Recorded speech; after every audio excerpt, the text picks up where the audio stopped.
Hello friends, இப்போது சிம்பிளான scallop design தைக்கிறது எப்படி அப்படின்றது இந்த வீடியோவில் பார்க்கலாம். அளவு ப்ளவுஸ் இதோ இருக்குது. இதே மாடலில் நான் தைக்கிறத உங்களுக்கு வீடியோ அப்டேட் பண்ணியிருக்கேன்.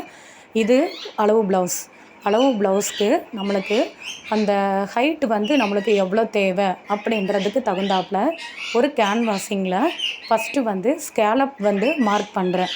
நம்மளுக்கு இந்த அளவு மாதிரி வச்சு நம்ம ஸ்கேல் வச்சு மார்க் பண்ணோம்னா நம்மளுக்கு அந்த டிசைன் ஈவனாக வரும். அப்படி இல்லை அப்படின்னா சார்ட்டில் வரைஞ்சி கூட நம்ம வச்சு ஸ்கேல் இல்லை அப்படின்னாலும் சார்ட்டில் வரைஞ்சி ஒன்று போல் பண்ணாலும் நீட்டாக இருக்கும். கேன்வாஸிங் இல்லை அப்படின்னா லைனிங் கிளாத்து கூட நம்ம எடுத்துக்கலாம். இப்போ இது ப்ளவுஸோட லைனிங் கிளாத்து. இது அளவு ப்ளவுஸை வச்சு ஃபஸ்ட்டு பேக் மெஷர் பண்ணியிருக்கேன். மெஷர் பண்ண உடனே இதில் அந்த ஸ்கேலப் மார்க் பண்ணிவிட்டு எக்ஸ்ட்ரா 1 இன்ச்சு வச்சு மார்க் பண்ணியிருக்கேன். அந்த மீதம் உள்ள பீஸை பத்திரமா இருக்கட்டும். அது பின்னாடி நம்மளுக்கு தேவைப்படும். இப்போது நம்ம இந்த ஸ்கேலப்புக்கு நம்ம மார்க் பண்ண அந்த கேன்வாஸ் வச்சு எப்படி தைக்கலாம்? கீழே அந்த நல்ல துணி, மேலே லைனிங் கிளாத்து, அதுக்கு மேலே இந்த கேன்வாஸிங் வச்சுட்டு நம்ம ஸ்டிச் பண்ணி பெரட்டி எடுத்துக்கலாம். அதுக்கப்புறமேட்டி இது லேஸ் கொஞ்சம் ஒர்க்கு கொடுத்தா நல்லாயிருக்கும். இதோட சாரியோட பார்டர் காப்பர் கலர், அதனால் காப்பர் கலர் லேஸ் வச்சு தைச்சிருக்கேன்.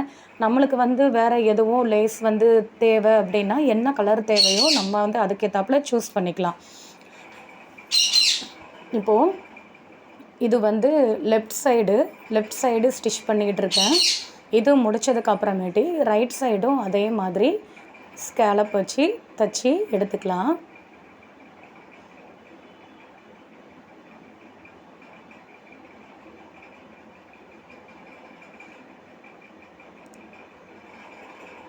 இப்போது அந்த இது நம்மளுக்கு அந்த கைக்கு பார்டர் கட் பண்ணுவோம் இல்லையா, அது கட் பண்ணதுக்கு எக்ஸஸாக உள்ள துணி.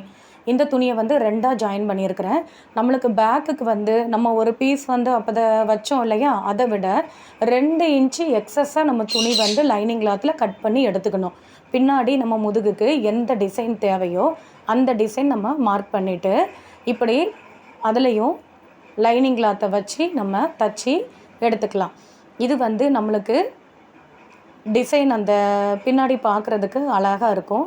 இப்போ இதையும் தச்சு எடுத்ததுக்கு அப்புறமேட்டி ஃபஸ்ட்டு லேஸ் வச்சு இதுலேயும் கழுத்தில் அட்டாச் பண்ணிக்கலாம். லேஸ் வைக்காமல் இருந்தாலும் அழகாக தான் இருக்கும். லேஸ் வச்சோம் அப்படின்னா இன்னும் கொஞ்சம் கிராண்டாக இருக்கும்.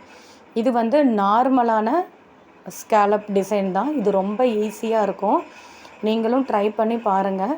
நம்ம ப்ளவுஸ்க்கு நம்மளே தச்சு போட்டோம் அப்படின்னா அது ஒரு சந்தோஷம் இல்லையா? அதுக்கப்புறம் இந்த லேஸ் எடுத்திருக்கேன். லேஸ்லேயும் அதே மாதிரிக்கு நம்ம இந்த தச்சிருக்கோம்ல, இதில் வச்சு நம்ம அட்டாச் பண்ணிக்கலாம். அட்டாச் பண்ணதுக்கப்புறமா நம்ம அந்த நம்ம தச்சு வச்சுருக்கோம் 2 பீஸு. ஒன்று ரைட் சைடு, ஒன்று லெஃப்ட் சைடு. அந்த 2 பீஸையுமே நம்ம அளவு ப்ளவுஸை வச்சு அதுக்கு ஏற்ற மாதிரி அந்த இறக்கம் கரெக்டாக இருக்கான்னு பார்த்துக்கிட்டு சைடு பின் பண்ணிக்கோங்க. பின் பண்ணிக்கிட்டிங்கன்னா உங்களுக்கு அளவு மாறாது. இப்படி 2 பக்கமும் எடுத்து வச்சுட்டு பின் பண்ணிக்கிட்டீங்க அப்படின்னா அதுக்கப்புறம் உங்களுக்கு தையல் போடும்போது பீஸ் நம்மளுக்கு நகலாது. இப்போது 2 சைடுமே தச்சு லேஸ் வச்சு எடுத்துக்கலாம். லேஸ் ஏற்கனவே தச்சுருக்குறோம். அதுக்கு மேலே டபுள் ஸ்டிச் அட்டாச் பண்ணுங்கள். ஏன்னா நம்ம சிங்கிள் இது போட்டோம் அப்படின்னா நம்மளுக்கு ப்ளவுஸ் போட்டிருக்கும் போதுக்கு தையல் விடுறதுக்கு வாய்ப்பு இருக்குது. ரோப்பு நம்ம ஸ்கேலப் டிசைன் அப்படின்னா சிலவங்களுக்கு விரியும் அப்படின்னு ஃபீல் பண்ணுவாங்க. அப்போ நம்ம ரோப் வேணால் நம்ம எக்ஸ்ட்ரா அட்டாச் பண்ணிக்கலாம். ரோப் இது நான் காப்பரில் வச்சுருக்கேன். நம்ம ப்ளவுஸோட இதே பிங்க் கலர்லேயே ரோப்பு வச்சோம் அப்படின்னா இன்னும் நம்மளுக்கு லுக்காக இருக்கும். தேவையான அந்த பெல்லாம் விற்கிறாங்கல்ல கடையில், அதே மாதிரிக்கு கூட நம்ம போட்டுக்கலாம். இது ஒரு மாடலுக்கு உங்களுக்கு போட்டிருக்கிறேன். நம்மளுக்கு வேறு எதுவும் தேவை அப்படின்னா அதே மாதிரி பார்த்துக்கலாம். கைக்கும் அதே மாதிரி ஸ்கேலப் வச்சு தச்சுருக்கேன். கமெண்ட்ஸ் பண்ணுங்கள். வீடியோ பிடிச்சிருந்தா சப்ஸ்கிரைப் பண்ணுங்கள்.